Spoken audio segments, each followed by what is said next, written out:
The buyer Kenemuno. Yesterday, Mathias Ezeaku no live.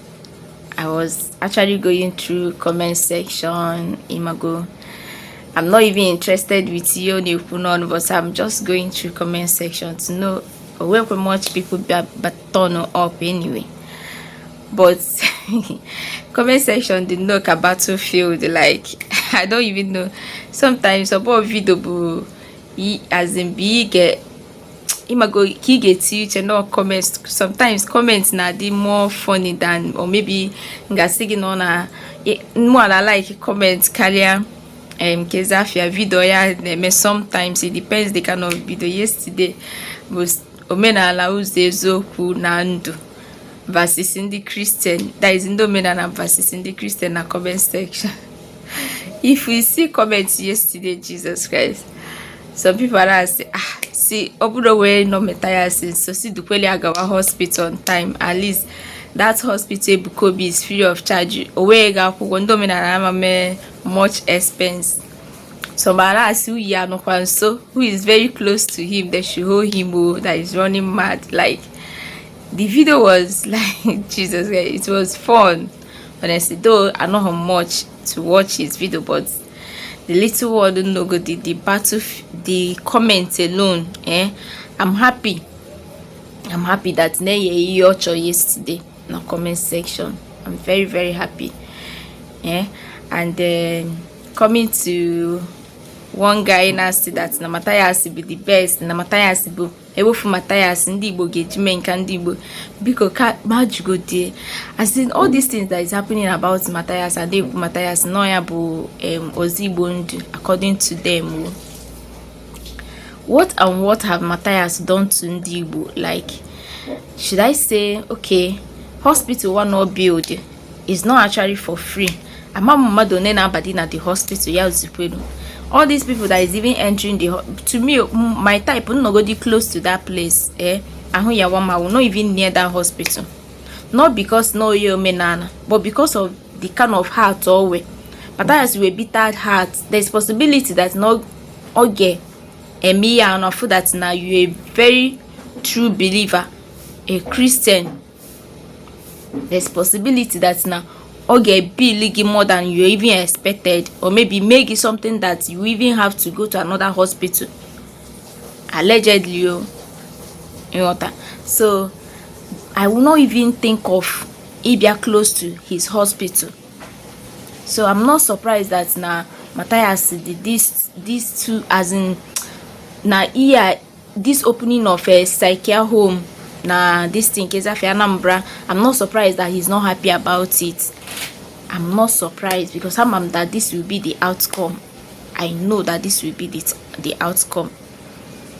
Imagine that kind of hospital in Anambra free of charge, and Mathias in Kiablo free of charge. He's even saying that noble that ni or turn not the hospital to his own, as if that's the hospital bubu fondi Igbo.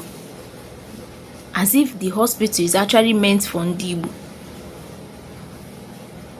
Can imagine the kind of hospital and ambulance oje butendi mmadụ ndị ahụ n'anya. Ambulance ga-abụ ofta n'ụzọ Okubage. Mathias cannot give Igbo people what Ebukobi has done. Let me even not talk about Ebukobi. Mathias cannot do 1/4 of Iyo Okulola Mego. Mathias cannot do 1/4 of year our brother Ezeaku Mego.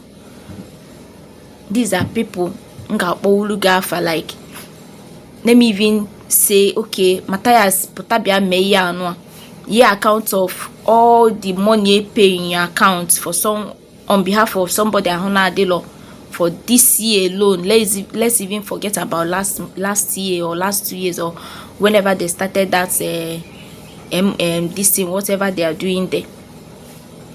Mathias cannot give account of it because he loves money. He care about himself, but pretending as if that's now all care about others. Mathias now have a very big mansion. Na village, the same thing na township. He's even a tenant, landlord na township, and they are paying him. So forget all these things as Mathias say, oh Igbo Ndinkaka. What have Mathias done for Igbo people? What have Mathias done for his Igbo brothers? To go to his place self to develop, go make one or two things for let's forget about this thing, local governments, yeah. But for his own community, he can't do that, because only the labor ego gonna batiaka. Like ebo gabo spend their 5,000 or what 20,000 in return. That is what Mathias wants. Manabikon, what you got in this video, our brother me. Was I this video Mathias me yesterday?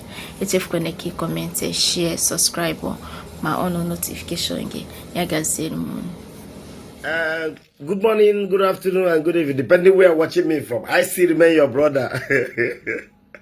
Igbo TV.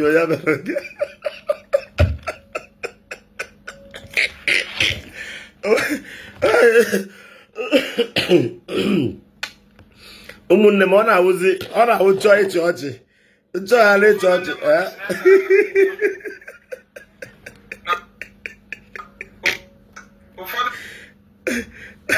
umunne m ọ na-awụ chọzi ịchị ọchị eje na peji Matias nchọgharị ịchị ọchị eje na peji Matias ndị mmadụ egbuola na akwa ihe mere o ji ata ahụ everyday ka gwa eziokwu ndị be anyị na-eji ọnụ egbu mmadụ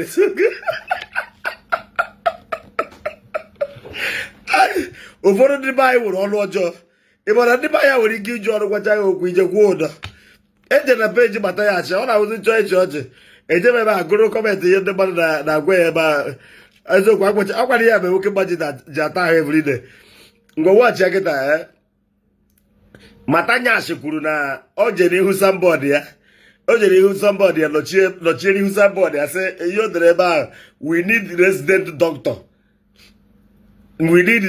doctor in omenala bụ ụzọ eziokwu. Ọ sị na only the resident doctor.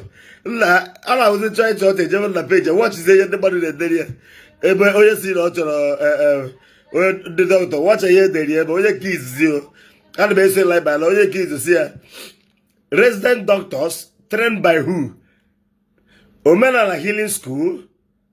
Let your native doctors provide them for you.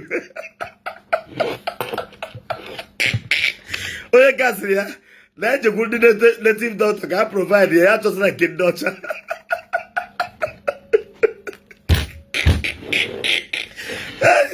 Nna ka abịakwa onye kasị ya onye kala ịchọ ọchị jee na nke Matias ka ịgụ kọmentị. Onye gasị ya how many rooms clinic village mugu see as you carry yourself cover the signboard.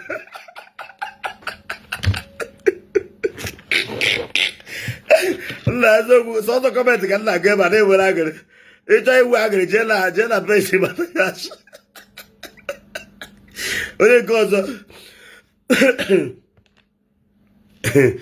ọzọ si ya, is it how hospitals used to get doctors and nurses? Onye nke a jụrụ ya. Onye nke ọzọ si ya, onye nke a gwara ya tọọ ezigbo amụ. Onye ka sịrị ya, please, is which doctors allowed to apply because they can do surgery in omenala bụ ụzọ eziokwu without tearing and the cutting. Ịghọtara? Onye ka sịrị ya, please, ma o nwere ike ịnabata witch doctor?